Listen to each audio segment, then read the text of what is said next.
माननीय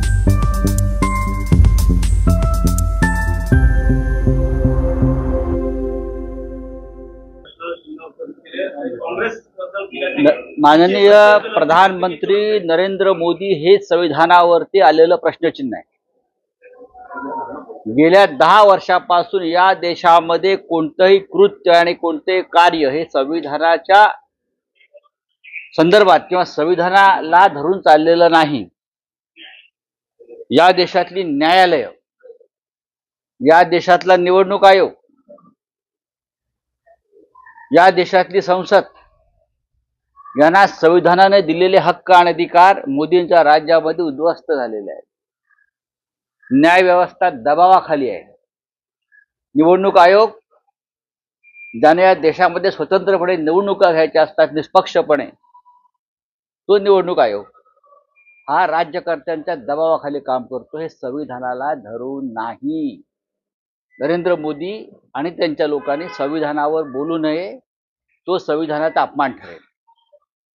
मोदी यांनी सांगावं त्यांनी गेल्या 10 वर्षामध्ये कोणतं कार्य संविधान मजबूतीसाठी केलं हे त्यांनी सांगावं ना। भारतीय जनता पक्षाने सांगावं ज्या पद्धतीनं या देशामध्ये मग विधानसभा असेल, लोकसभा असेल, विरोधी पक्षच राहू नये, विरोधी पक्षाला संविधानामध्ये, संसदीय लोकशाहीमध्ये अत्यंत महत्त्वाचे स्थान आहे। पण विरोधी पक्ष राहू नये, विरोधी पक्ष आमच्या टाचेखाली असावा। सेंट्रल एजन्सीत तपास यंत्रणांचा गैरवापर करून विरोधी पक्षांच्या मागे चौकशीचा ससेमिरा लावावा, त्यांना तुरुंगात टाकावं। विद्यमान मुख्यमंत्र्यांना तुरुंगात टाकणं हे कोणत्या संविधानाच्या कलमात लिहिलं आहे का? भारतीय जनता पक्षाचे सगळे लोक काय दूधचे धुले आहेत का? ईडी सीबीआय दाखवावं कधी भाजपच्या घरी गेली आहे हा? उलट ज्यांच्या घरी गेली होती आमच्याकडे असताना जे लोक, त्या मोदींच्या मांडीवर बसलेत आणि मोदी त्यांना दूध पाजतायत मांडीवर घेऊन। जे लहान मूल पाजतं ना, लहान मुलाला आई पाजते ना, तसं आईच्या ममतेने त्यांची मोदी काळजी घेत आहेत। 70,000 कोटीचा सिंचन घोटाळा त्यांच्यावर मोदीने आरोप केला, त्यांना तुमच्या उपस्थितीमध्ये उपमुख्यमंत्रीपदाची शपथ दिली जाते। हे कोणत्या संविधानात लिहिलेलं आहे सांगा ना? संविधानातल्या कोणत्या कलमात लिहिलेलं आहे सांगा तुम्ही?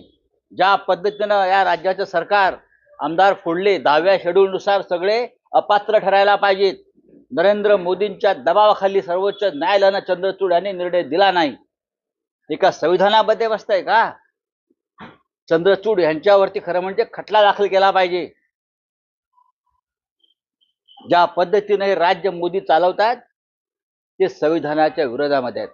संविधान हा देशाचा आधार आहे, तो आधार नरेंद्र मोदींनी उद्ध्वस्त केलेला आहे। काल आपण पाहिलं असेल मध्य प्रदेशमध्ये मनोज परमार आणि त्यांच्या पत्नीनं आत्महत्या केली। त्यांच्या लहान मुलानं राहुल गांधींच्या भारत जोडो यात्रेमध्ये सहभाग घेतला आणि त्याने जमवलेला जे गल्ला होता तो दान केला। तो राग ठेवून त्यांच्यावर ईडीनं कारवाई केली, त्यांच्यावर भाजपमध्ये जाण्याचा दबाव केला, त्या आईबापांना आत्महत्या केली। हे संविधानामध्ये आहे का मोदींच्या? सांगा बा मोदींनी। मोदी हे या देशाला लाभलेले गेला 65 वर्षातले असत्य बोलणारे सगळ्यात महान प्रधानमंत्री आहेत। आमच्या संविधानाचा आधार आहे किंवा नारा आहे सत्यमेव जयते, सत्याचा विजय होईल। पण गेल्या 10 वर्षामध्ये फक्त असत्याचा विजय करण्याचं काम मोदी काळात झालेलं आहे।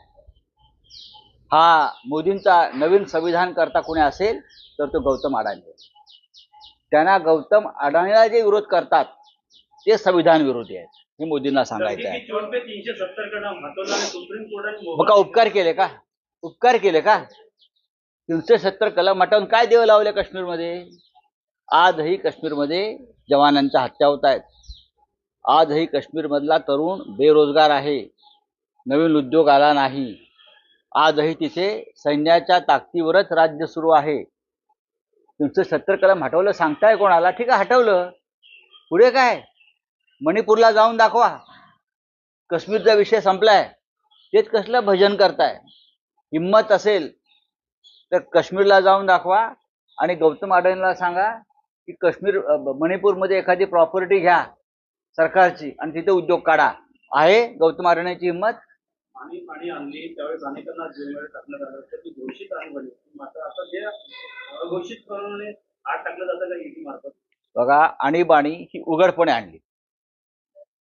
नरेंद्र मोदी असं म्हणतात की तेव्हा भूमिगत राहून कार्य करत होते. भूमिगत आणीबाणी 1975 साली उघडपणे इंदिरा गांधींनी आणली. ती काही लपवून आणली नाही ना.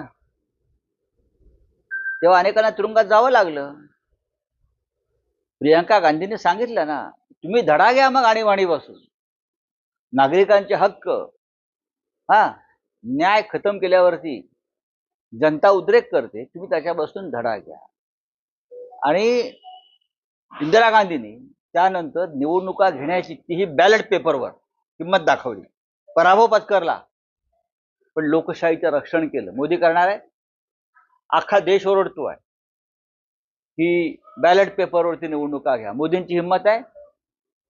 देशात झालेल्या निवडणुकांवरती लोकांचा विश्वास नाही, ही संविधानाची हत्या आहे. चलो बोले.